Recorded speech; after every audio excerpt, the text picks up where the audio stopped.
You listened to him on the KVJ show for years. Every time he tried to talk sports, he'd get shut down. After years of begging, we finally gave in. Brought to you by Bremen Motor Cars in West Palm and Jupiter. A world-class experience. Visit BremenBMW.com. And by Wellington Anti-Aging. Low T? Go to WellingtonAntiAging.com. It's Kevin's Other Show on 640 The Hurricane. 11-5 stretch. DiVincenzo breaks their heart. Early dagger. How about the biggest stage, the brightest lights? Oh, look at this. Yes. Vincenzo. Oh, that is not real. How did that go? Who needs Brunson? He has scored Villanova's last 9 points. He's in a different zone. What a great team we witnessed in this tournament. And tonight, the Nova Nation has another national championship. Honestly, no. I did not think that I was going to have this kind of night because every night I come into the game, I just try to bring energy. And if we get off to a good start, I try to take that energy to a new level. I try to defend, and I try to rebound to best my ability and just trying to get it going. And like I said, these guys did a great job of just finding me, and I found myself in the rhythm. There you go, America's new hero today. Dante DiVincenzo. The hero that nobody knew they wanted. Yeah. Especially Villanova. How long before we forget his name? Will he be a name that you'll remember in 10 years, or will he be a name you forget in 10 weeks? 31 points for Villanova. Most points ever off the bench in a title game. So he is somebody today you at least know. I don't know about the future. We'll see what happens. Third national title for Villanova. They're second in 3 years. 79-62 final over Michigan last night. Ricky Bobby's good to have you back from the Wedded Bliss, man. What's wrong? I can't get my microphone on. Oh, It's boy. stuck. Oh, it is? Yeah. Yeah, that's Jaybird's territory over there. They probably have to switch mics over here. Yeah. That'd be it. Yep, there you go. All right, then. Denny's, we got apparently a mic check on Jaybird's mic over here. Well, it just came back on, but I'm afraid of touching it. I think I'm just going to stay over here. Okay. I literally went to go hit it, and all of a sudden it was, like, stuck, and I couldn't unstick it. And now Yeah. God Yeah. knows what's actually in the crevices of Well, there. we got but a sticky cat that sits there in the mornings. safe to say, it's a lot of fun being back, Kev. Yeah, right. Well, welcome to the KVJ studios here. What's up? It is Kevin's Other Show. Breaking down a little bit last night what happened in the NCAA championship. A lot of you have already heard, but yeah, you know, I got to tell you, this to me, with everything going on with DiVincenzo, a name that is going to get worn out today and then we're going to probably forget about tomorrow. This to me is a reason why I would love to see these kids be able to freelance and make some money off of their own name. Can you imagine how many DiVincenzo jerseys you could be selling today, Villanova? Oh, my Lord. Are you kidding me? And if this kid got a fair cut in a free market system, which is what we try to provide here, and God bless the U.S. of A., yeah, DiVincenzo should be getting a cut of the own money, right? Yeah, but that's never going to happen. Why is it not going to happen? Well, I because don't the understand- universities love the money, and they're going to take the But money. the universities don't take the money. I mean, you do something where the universities don't have to pay. We do a free market system where he's able to sign his own deal and make money off of his own likeness. The NCAA allows him to be like, going, your name's DiVincenzo? Yep. Yeah, we'll go on ahead and we'll allow you to make money off of it, even though it's going to be slapped on a Villanova jersey. I think that's only fair. Can't we come up with a system where that at least happens? Yeah, you wish, but I'm telling you, it's Villanova because gets the half, money, DiVincenzo the money they're gets not half. now. They don't want to separate from the money. They're making good money off of these kids, and why? I mean, why hurt a good thing? Is it a good thing? Who's it good for? It's good for them. It's not good for the players, and They they're don't going give a crap about the players. They're giving them they have free education and a possibility to go play professional sports. Well, in a free And market that's all you system. need. And why has anybody answered to me yet? Why is it that we keep teetering back and forth with making these guys play 1 year and then not playing 1 year? And what's going to wind up happening next year? Is it possible they might go back? And do any of these players, if you got any kind of like a future, why would you stay more than 1 year in college basketball? I mean, it doesn't make sense to, and that's the reason wouldn't. why. But this is my issue with it, is that why make them stay? If they want to go take the chance and make it to the NBA, and if you don't make it, that's on you. It shouldn't be on you. That shouldn't be like a death sentence if you go and try to risk yourself on a free market system that you can't come back and get an education, continue to play. But they should make it where you could be able to come back. Absolutely. Which we heard the other day that some schools, including University of Kentucky, that if you go and you don't make it, you can come back. But not all schools do that. Is it a school or is it an NCAA thing? I thought once you went, you can't come back. As soon as it passes a certain date and you have an agent past this date, you can't come back to the NCAA, can you? You have to be stripped of all that, though. Like, you can't, you have to get out of your contract with your agent. You have to be just a normal human being again. But I know University of Kentucky specifically does this. Well, I don't know how many other colleges do it as well, but I know there's a handful of them. I just don't know their names. Mm-hmm. Well, in Philly last night, I think there were still some Eagles fans on some of those telephone poles and electrical poles. They were not going anywhere. That they tried to grease last night. That still was full. Philadelphia, man, they are having a great year. A run with the Eagles, and now they got Villanova as a championship. Man, it's fun. I don't know, no word on whether or not any police horses were punched in the face last night. I haven't heard How much crap was eaten last night? That's a real question. Oh, yeah. They did a lot of stuff. The horse punching. I just can't. That's insane. I don't know what it is about winning a championship that makes you say, you know what I want to do? I really want to punch a horse right now. Mm-hmm. Yeah, it's just like on your top of your list of things that I want to do is punch a horse. It's like, what can we do? We've won a championship. What? Let's see. We do this. You can flip a car. You could punch a horse. Climb a light post, eat some crap. Yeah, that's right. I forgot that is something they do. I mean, they eat horse dung. Well, I mean, I guess the horse got back to him at some point in time. You know what I mean? Philly, oh Philly. Nobody celebrates like you do after a championship. Absolutely not. One thing that I thought was interesting last night, when I went to go check DiVincenzo's Twitter just to see what was up and see everything was going on, I couldn't access it. Yep. Which is odd because I saw a story about this tweet he had sent out when he was a mere 14 years of age, quoting a Meek Mill lyric, Meek Mill from Philly, and he being a Philly boy, or at least from outside there in Delaware, was a big fan. He was 14. He tweeted out the N-word, even though it was in a song lyric. As a white boy, you can't do that kind of stuff. Everybody gonna come down on you. So stupid. And they did. And they did.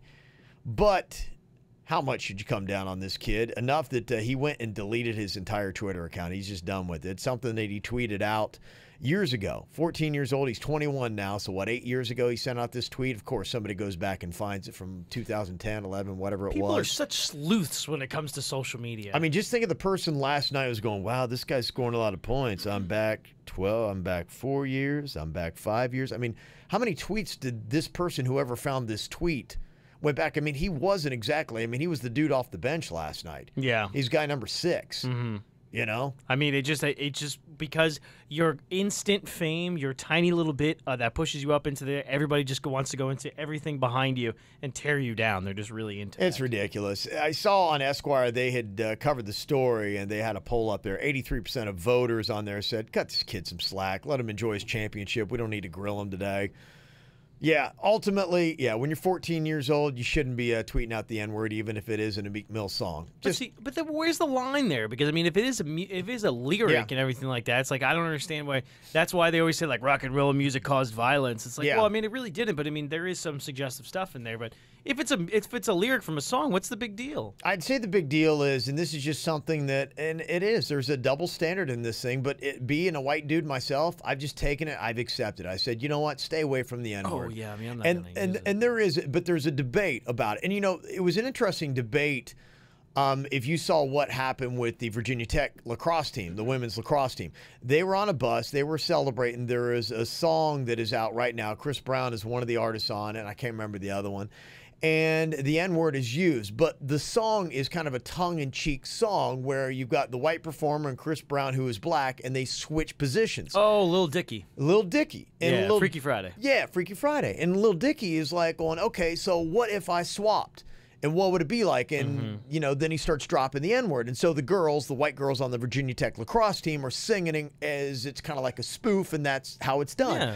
So in that instance, in that case, you know, you're right. These songs use liberally the N-word still today, and that was a white guy in it. It was to pay homage to it and try to take control of the N-word, and it's an argument that still continues to happen. It's like every time you see a white guy get up for karaoke and he sings Juicy from Notorious B.I.G. If you don't know, now you know, and everybody looks at the stage. What are you going to do, pal? What are you going to do? Yeah, exactly. I always bound it, but it's like, you know, we were doing karaoke last week.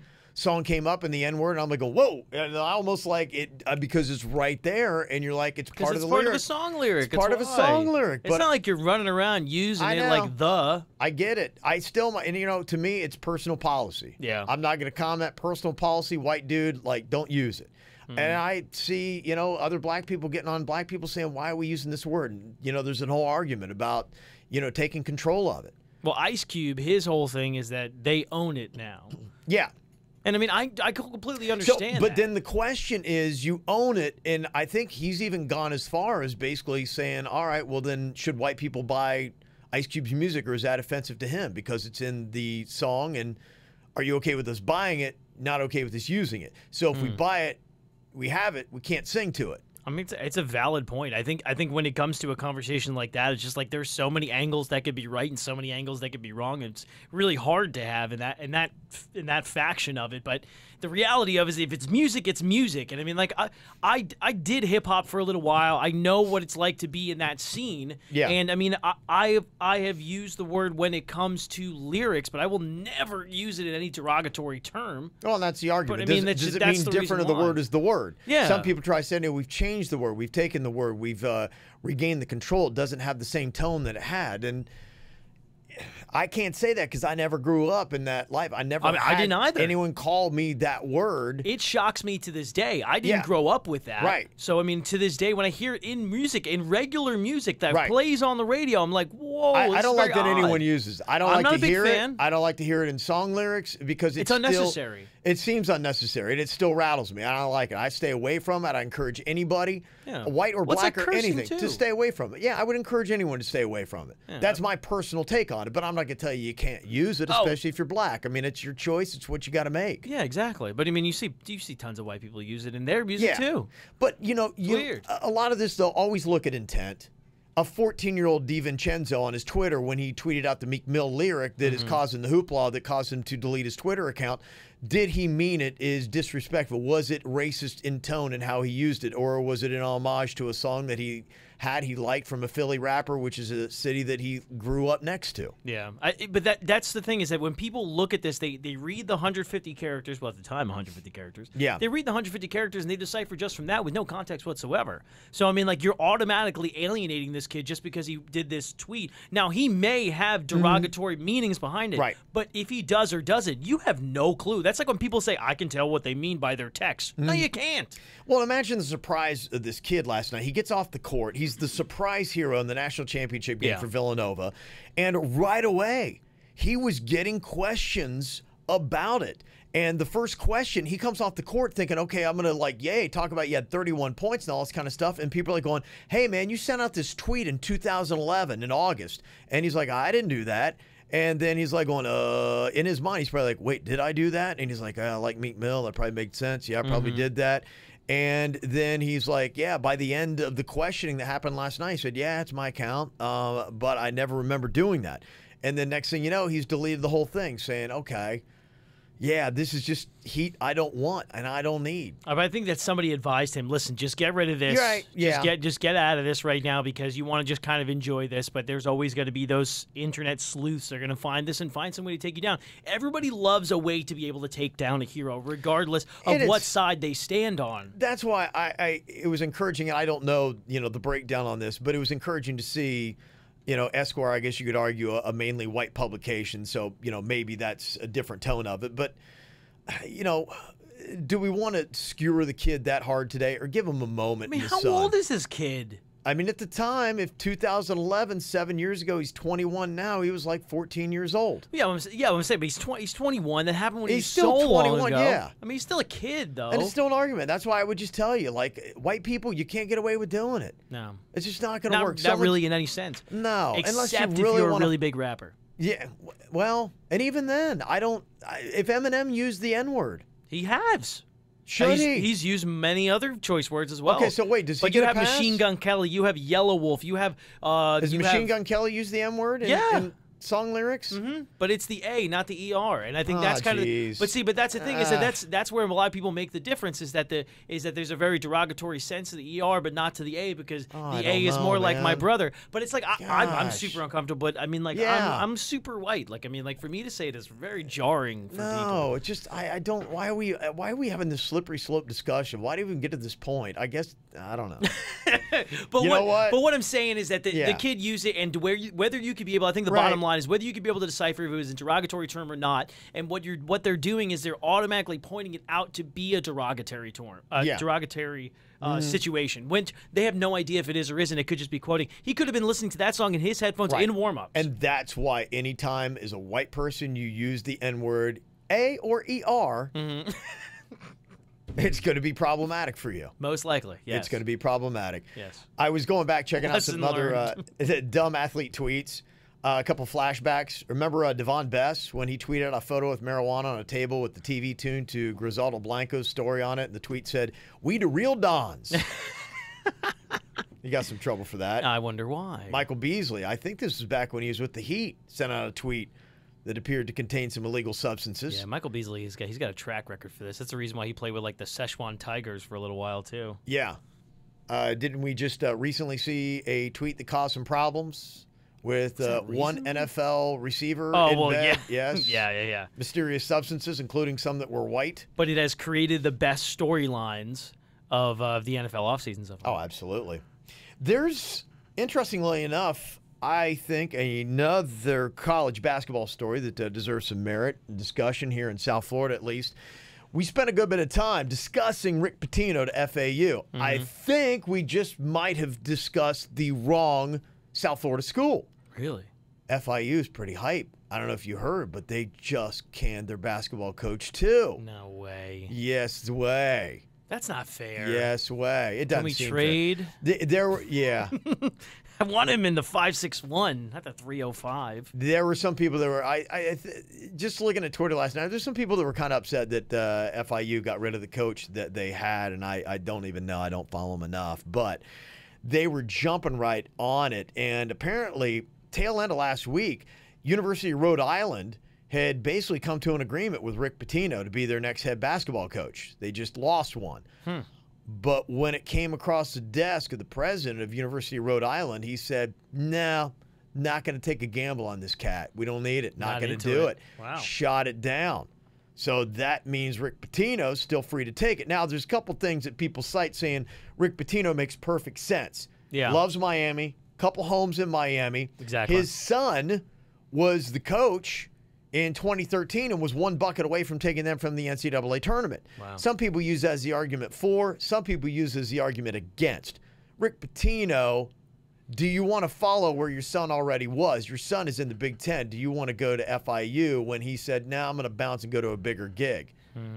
But Rick Pitino, at his age, it's almost like a retirement thing. You look at what's going on at FIU right now. Hey, some of these older coaches seem to like the FAUs, the FIUs. Butch Davis is at FIU. Howard Schnellenberger went to FAU. Yeah. You think about the conversation we were having with the better hookers in Boca. Imagine what they're like down in Miami, though. You're right. It's a dangerous thing you can be able to get yourself into. You're right. I know some people really jazzed about that. It'd be interesting to see if anything develops on Rick Pitino to FIU. I know some people are really into it, so we'll see what winds up happening with that. Well, baseball, viewership up or down? Either way, what does it mean for the sport? We'll talk about it coming up next. You can tell his wife, just don't tell those other guys. It's Kevin's Other Show on 640 The Hurricane.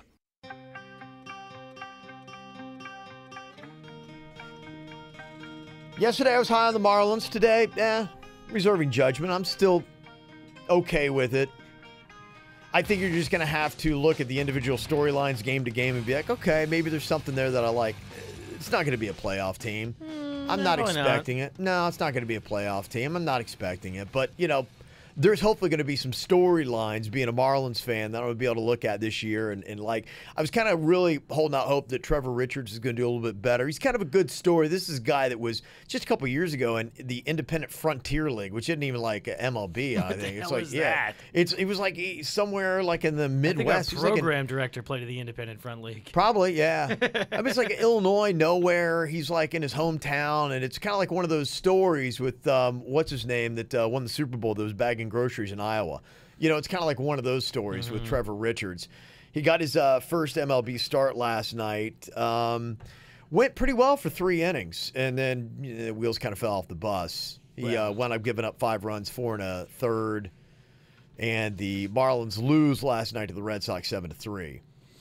Well, I mean, it's a they coming off of a 2-game with Boston, or are they going into it tonight? They going to another one tonight. They got another one tonight, and yeah, it's a weird. That's right, Urena's on the mound. Yeah, which did great for him for the opener, huh? Yeah. So it's a weird 2-game, and then they go somewhere. I can't remember where they go. So they got one more, and then I think they're somewhere by Thursday night. I can't remember where the Marlins go to next. Well, Jose Urena obviously did a very good job in the opener, and then he's going to be going against Chris Sale tonight, so that's not going to be so great for him because. Okay, so it's going to go 2-4. Yeah, I mean it's not going to be good. Yeah, I was just reading some numbers on Chris Sale against the Marlins, and it's ugly. It's pretty bad. Yeah, it's pretty bad. Mm-hmm. Hey, but Castro got an RBI, so I mean that's yeah, good for him. It's it's little stories here and there, the positives. You gotta hang on whatever you can get. Baseball, the numbers not good on this. I always just say, to me, and the one thing that I really noticed the other day, I know baseball's trying to speed themselves up, and the game on Sunday against the Cubs, it ended before 4 o'clock. I think it was about. In fact, my wife was like going, "See, I'm glad we didn't go to the game. Like the game's over already." I'm like, "Well, gosh, you're right." It was like 1 o'clock, 1:10, I think, was first pitch. And when she mentioned that, it was about like 3:44. I mean, you're talking about 2 hours and 40 minutes for that game. And it was over and it was done. I mean, to me, I'm like, okay, that's cool. I'm okay with that. Yeah. I thought it was encouraging. I don't know if it's just the way the game played out. And you never know because, I mean, on Friday night, they go 17 innings. But, I mean, a 2 hour and 40-minute game, okay, cool. I just think, baseball's got to do things. And today you're looking at, possibly another Yankees snow out, rain out, whatever they got going on. It's the argument we've been making the last couple of days. They got to shorten up the season. It's silly that they are playing or they've got snow outs. Yeah. When you got snow outs, you got issues. I mean, why are we starting so early? Well, I mean, it's because they have to get in all 162 games. And they shouldn't. And people wonder why the TV ratings are down in the beginning of the season. Why? Because none of this crap matters. Yeah. It doesn't matter. They say fewer people are watching baseball now than any point in the last 10 years. Because you watch highlights. That's it. Yeah. Scores and highlights. Only 44% of people say they watch the game. 56% said they do not. And especially the problem being younger viewers. Younger Americans, 37% of those under the age of 45 say that they are, only 37% say they're baseball fans. So a majority are not. And they also noticed that pretty much in the South and the West, only 39% of people call themselves baseball fans. Numbers are slipping all over the place with younger viewers, and it's only really now kind of like playing at certain parts of those big traditional baseball cities. That's what's happening in the sport. You got to obviously do something. Well, I mean, you got your draws with your bigger cities, but I mean, baseball is regional for the most part. And then also, it's like even like people they look at soccer and they say soccer is boring. Well, the reason why kids watch soccer is because it doesn't really stop. Like it keeps going for a while. Just like injuries here and there is where it stops. But there's constant action. Basketball, same thing, constant action. But the biggest outlier to this whole entire thing is football, because football in reality you only have about 6 or 7 minutes worth of actual football. The rest of it's just hurry up and wait. Sure, yeah. But for some odd reason, it garners the highest amount of viewers out of all the national sports. Yeah, right. It's just bizarre. Well, just you wonder, like in the future, in 20 years from now, are we going to see a surge in soccer? You look at the population. I mean, there has been. The World Cup last year, the last World Cup was ridiculous. Yeah. Population starting to change over. You're seeing a larger Hispanic population. I mean, that's obviously going to gravitate. My son, his elementary school, there's a large Spanish population there. And a majority of the kids, the number one sport is soccer. That's what they talk about. That's what they like. It's cheap, too. Yeah. Think about for parents. Absolutely. Cheap. You just got to buy some pads and stuff like that. You're right. As opposed to, well, if you go to like hockey, you got to buy all this stuff. Basketball and soccer are the two easiest. Big problem they're having too is, injuries, especially in football. There's another case that is going on with a woman whose son at the age of 15 had CTE, and he winds up at 24 buying a motorcycle off Craigslist, which he said was uncharacteristic of him, and then he goes, T-bones another vehicle, dies in the accident, and now there's a big lawsuit that is going on, and when they did the autopsy, he had pretty massive CTE that had happened earlier in life from playing tackle football, and now she is fighting to try to get tackle football the age raised in the state of California, one of the bigger states for, younger aged football. Right now they're talking about like 12, and she's trying to jump it up to probably 16 to 18 before you can even start playing tackle football. Well, it makes sense to me because the idea of what to do in football can be learned from playing a game. It can be learned from Madden. You could be pretty smart at not the physical technique, but the mental technique, and then learn the physical technique later. Yeah. But a lot of big football people are like, well, you missed a lot of really prime years. I'm like, yeah, for their brain to develop. Yeah, and I wonder, how much are you missing? Yeah, you're missing maybe some tackling techniques and things like that. But, there's more and more 7-on-7. There's flag football that you can do. There's some things that you can get, some fundamentals of the game that way. And then I've seen some kids that have stayed out and they've done the flag football or they've done the 7-on-7, and then when they are 15 or 16, then they get into later years in high school and they learn the tackling techniques and they get into it then. And then some of them I even know that have gone on personally to play college football. And it's still dangerous. Sure. Even if you started that, because, you could get hit any which way. Yeah, how? 7-on-7s, they still wear like light helmets. Yeah, so it's still dangerous, but if you know that the risk is that much higher when they're children, why put them through that? Yeah, and you're seeing a decline in football and younger kids playing it. Now, it's not massive. It's still popular, but you want to talk about how things are shifting. Baseball is going down. Soccer is going up. Football is seeing a decline as well. Yeah. And for the reasons you say, it's a lot cheaper, it's a lot easier, and there's a lot less injury when it comes to soccer, at least when you're talking about head trauma. Very much so. Yeah. There's still, like I said, there's still risk in everything, but it's just... It doesn't make sense to do it when you know there's a higher risk. I see baseball in trouble because they hold fast to stupid things and they won't let go of things. There was this story I was reading about the Twins, how they're upset after the game against the Orioles on Sunday because the Orioles didn't just roll over and let them win. They actually tried to come back in the bottom of the ninth inning and they bunted. And they're like going, guy had a one-hitter. Why are you bunting? Like, why are you trying to win? And it's like, God forbid they play to win the game. They're like, this is how it's always been done in baseball. And that's the problem. They still, even the young guys, they try to teach them, and they're like, these are just the rules that we've always played by. And you're like, well, why? Why do you roll over? Think about the fans in the stands. It's in the ninth inning. Why do I stay? Because you're not trying to play to win. You're just kind of like running out the clock. Yeah, exactly. In baseball, there's no clock. Right. So, you could just sit there forever if you want to. You're going to sit here and bore me more. What the hell's going on? But, it makes sense for them to try and come back at some point in time because you're supposed to be competitive. Yeah, and on top of it, you caught up the damn beer sales. That's the worst. You want me to sit here without beer as you guys run out the time on these outs. Have you ever been in a game like that? Yeah, where it's like they cut off the beer sales in the seventh inning stretch, and then you got to go to like 11. Well, imagine if you were at the game on Friday night, 17 innings. Yeah, kill me. You haven't had beer for 10 innings and you're sitting through it. Yeah, it's tough. No, I'm out. If you've been drinking to the 7th inning, you are napping hard by the 11th inning. Yeah, of course. You're sleeping over. There is no way you make it. So, yeah, to me, it's completely obvious. Baseball, they've got some work to do. But the question is, what number would they have to see before they say, okay, we've got to really – and you see them trying. They're trying to speed up the game. They're trying a little bit, but I think they need to try harder. They have to take a look at what people are complaining about. But the problem is that it's run by old statesmen. Yeah. Mm-hmm. Like they just like, well, these are the rules, and the rules are the same rules since the 19. Right. Get the hell out of here, man. Like you have to. The reason why the NFL has been so impressive for so long, viewership, is because they've always progressed. Every single year, they've involved new rules. Right. I remember after Seattle won the Super Bowl. Yeah. Then all of a sudden, the defensive rules changed so that a team that was that good couldn't be able to do what they did again. And what happened the next year? They didn't win. Yeah, sports that change and adapt. You always. It's the rule of business. It's the rule of life. Yeah. It's the rule of nature. If you don't adapt, you die. Yeah. But baseball doesn't want to. They don't want to be a part of that. No. We'll be fine. Yeah.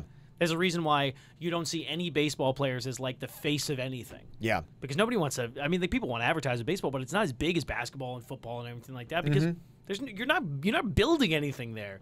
You're just saying this is the way it is. Deal with it. The only sport that wants to change less in baseball is golf. And the Masters is going to be coming up this week. Big week for it. But they have banned a phrase that the young kids are saying today. If you say this phrase apparently at the Masters this week, you will be booted out immediately. I will tell you what that phrase is next. Get Kevin's other show whenever the hell you want on YouTube and at 640thehurricane.com.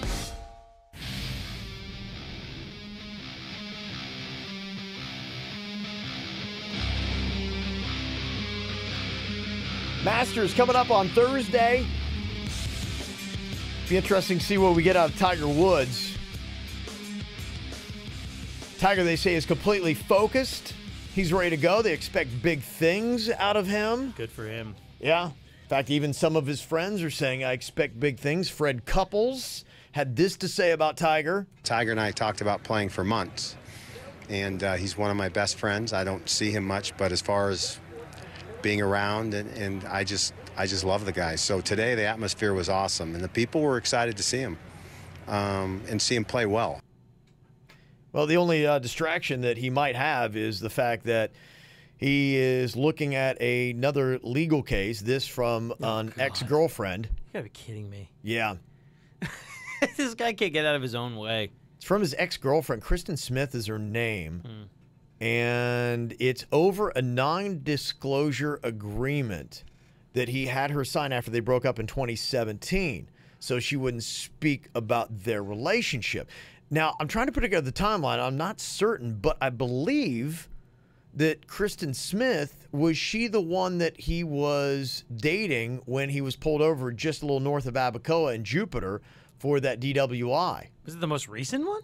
Yeah, well, it's 2017. I think this is a girl because I think she was the manager of his restaurant at Harborside Place. And he had popped off to see her in Abacoa, had that cocktail, whatever it was, in his system, got pulled over not far, a little bit north of her house. I think he was on Military. He wishes he just had a cocktail in his system. Well, I mean, it was a cocktail of whatever the pills were. Yeah, narcotic cocktail. Yeah, narcotic cocktail. Yeah, I don't think it was any alcoholic beverages at all. And then I kind of wonder if she wants to tell the story of what really happened that night. He had her sign a non-disclosure agreement. She's like going, gosh, like I don't have anything else coming from this relationship. I was hoping to make some money. Who knows? She probably and likely is not still the manager of his restaurant if this is the same girl. Yeah, probably not. Yeah, they dated from 2015 to 2017 and currently are in arbitration. Okay. Man, when every relationship you're in ends in arbitration, yeah, I think it's time to become a priest. Right. Why even date, man? I mean, just there's no point. Yeah. So, I mean, this is, starting to bubble back up at the surface this week, and she really wants to be able to tell this story. And I imagine that's the story. That's probably what she wants to tell you. Here's what happened that night. That's a night that he's trying to put behind him and say, look, it kind of turned me around. I'm majorly focused. Everything is great. I feel healthy. This is the week of the Masters. This is a course I know how to play. So it'll be interesting to see what happens with that. Where's his head going to be? I imagine it probably won't be too much of a distraction. He seems like he's going to be pretty good at doing that. Yeah. There will be one phrase that won't be distracting Tiger Woods. They have said at the Masters that if you dare scream out the phrase dilly dilly, you will be bounced from the course immediately. How does Bud keep doing this? Like, remember they had what up? I know, they yeah. had Budweiser, and then they have dilly dilly. They keep coming out with all these great things. Is it? They have a great marketing team. Wait, is it? Yeah, it's Bud Light. Bud Light, so it's Anheuser-Busch. Yeah. Yeah, that's what they do. Great. One catchphrase after another. I guess so. But dilly dilly's too distracting for people. Well, this has kind of been the talk on the tour this year, is a lot of the golfers don't like how hammered some people are getting. Now, I don't know exactly. What's that have to do with dilly dilly?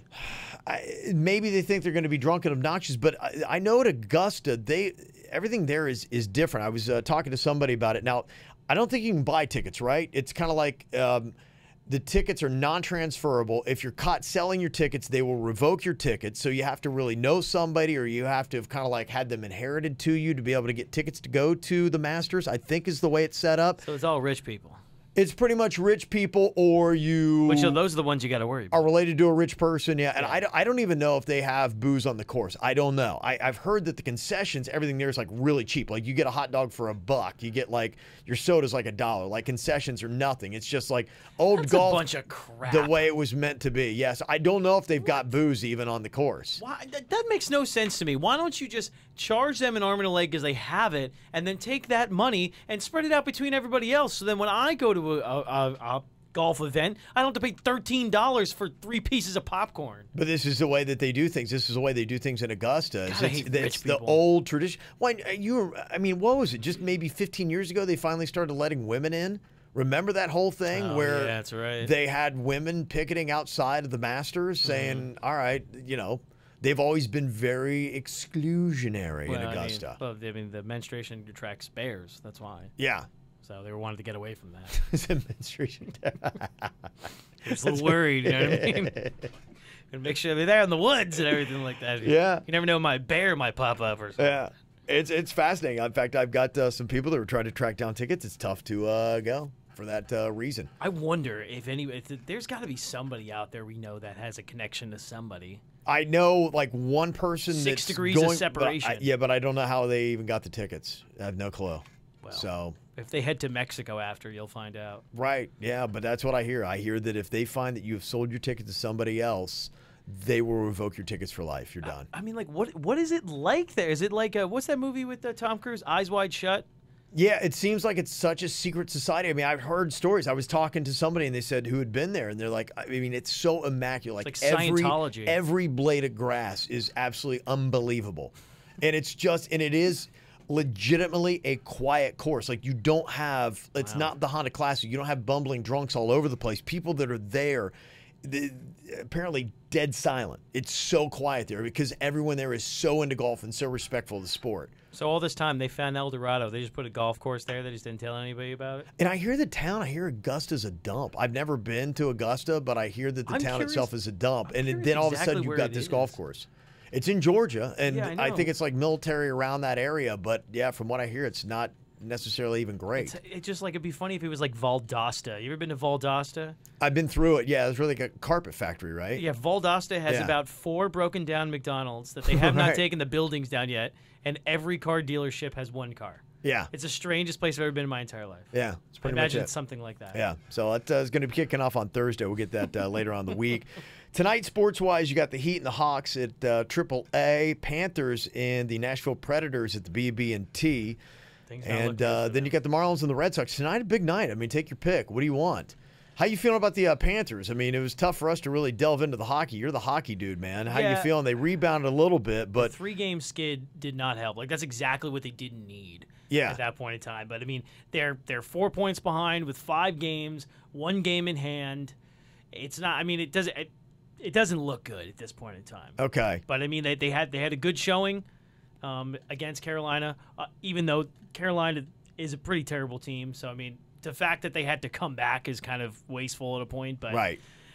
It was, I mean, it is what it is. I think Diener said yesterday the Panthers have a 6% chance of making the playoffs. Yeah, it's very small at this point in time. Yeah, does that sound about right? It just sucks because like they had the 8th spot and then they went and lost like 2 games in a row. Then in this position, remember I was saying like last week or 2 weeks ago that the one thing they can't do is go on another losing streak, and it's exactly what they did. They completely shot their themselves in the skate. 4 games left in the regular season. New Jersey's got 3. Mm-hmm. So that's kind of what you're looking at. Yeah, they have 1 game in hand over New Jersey, but it just I'd be very surprised. They could do it. It's not like they can't do it, but I'd just be very surprised. I'm rooting for them. Okay, we'll see what happens. Yeah, you take another loss tonight, pretty much forget about it, right? Yeah. Okay. No. Yeah. I'm pretty sure that they are automatically eliminated if they lose tonight because this would be. I mean, 1 more loss would be a game in hand, and that'd basically be it. You're because done. They're already over their one. So unless the Devils lose out. Okay. So we'll see.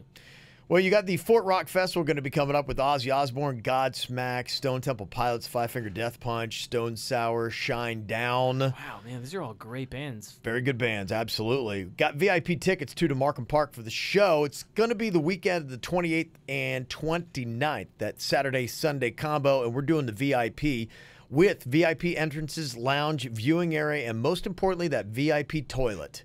Ooh, yes. There's nothing worse than being at a festival where you cannot get to a somewhat clean toilet. Especially a Hard Rock Festival, yeah. Oh, dude, it's the worst. It is. It's a different level. Try like Warped Tour and stuff like that was like finding a bathroom was like it was like finding Augusta. So if you want the VIP for Fort Rock Festival, just go to the website 640thehurricane.com, 640thehurricane.com.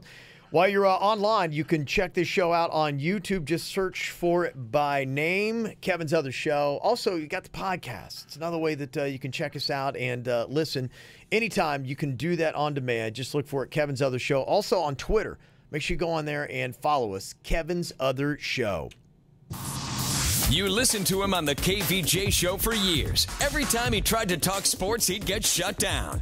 After years of begging, we finally gave in. Brought to you by Wellington Anti-Aging. Low T? Go to WellingtonAntiAging.com. And by Bremen Motor Cars in West Palm Beach. A world-class experience. Shop BremenPorsche.com now. It's Kevin's Other Show on 640 The Hurricane.